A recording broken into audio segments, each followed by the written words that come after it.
Flesh food, whether it's chicken, fish, beef, pork, whatever, every serving of flesh food increases a woman's risk of getting breast cancer by 30%, every serving per day. So if you don't eat any, your risk is here. If you eat one serving a day, it's 30% higher. 2 servings a day on average, it's 60% higher, and so on. It's more, if it's just red meat, it's even higher. If it's processed meat like hot dogs and bologna, it's even higher still. But all flesh foods increase a woman's risk of getting breast cancer. And all the studies show that anything that increases a woman's risk of breast cancer increases a man's risk of prostate cancer, because they're the same disease, that's just the sex difference.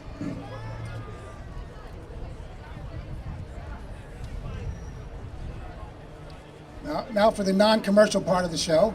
I work with a group called the Coalition for Cancer Prevention Through Plant-Based Eating. And it's just getting this information out there to let people know that a plant-based diet is the best way to lower your cancer risk.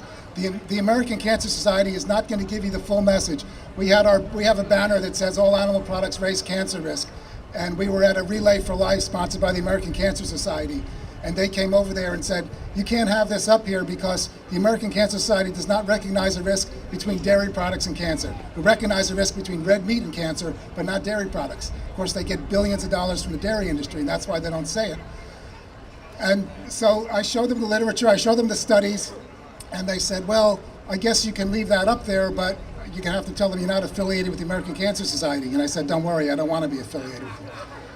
And the woman that had originally asked us, well, first of all, we were at this Relay for Life event, and they were serving a dinner for cancer survivors in a different area. And I said, do you know what, she said, we recognize a link with red meat. I said, do you know what they're serving at the cancer survivors dinner over there?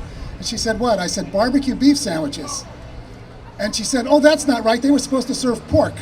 And she went, because that's the other white meat, so she thought that was okay. So she went over there, scolded them, came back, and said, you can leave your banner up here. And I guess, I can understand why the American Cancer Society is slow to recognize things. We just saw a training film the other night about the founders of the American Cancer Society, and it was a bunch of men sitting around a table smoking.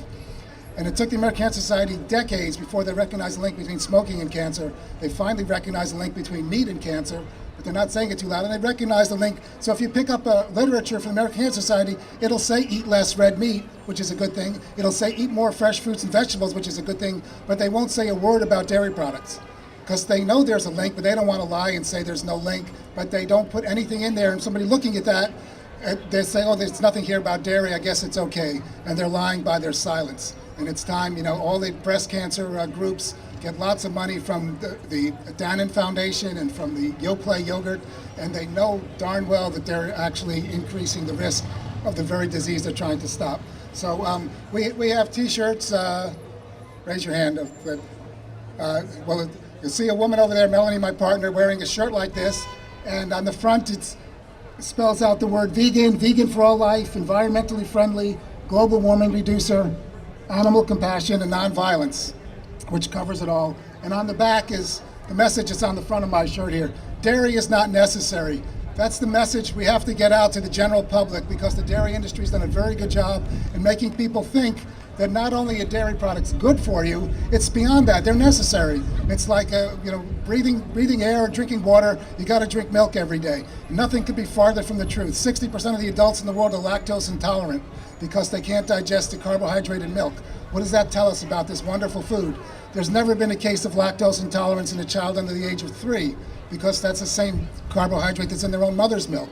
So all babies can tolerate lactose. More than half the adults can't tolerate it. What does it tell us about milk? And yet we live in a society where lactose intolerance is among a minority of people, and the dairy industry's done a very good job in making those people think there's something wrong with them, then so they can use lactate or some other way so they can digest milk. But the truth of the matter is, those of us that can digest lactose, we're the ones that are freaks and mutants. We've evolved this ability to do it, but just because we can do something doesn't mean we should, and our cancer incidence is showing that. So under the dairy is not necessary, and it shows a calf being dragged away from its mother, and it says they suffer for products, we don't. The other message has to be gotten out there. People think that it doesn't hurt the animals if we borrow some of their milk.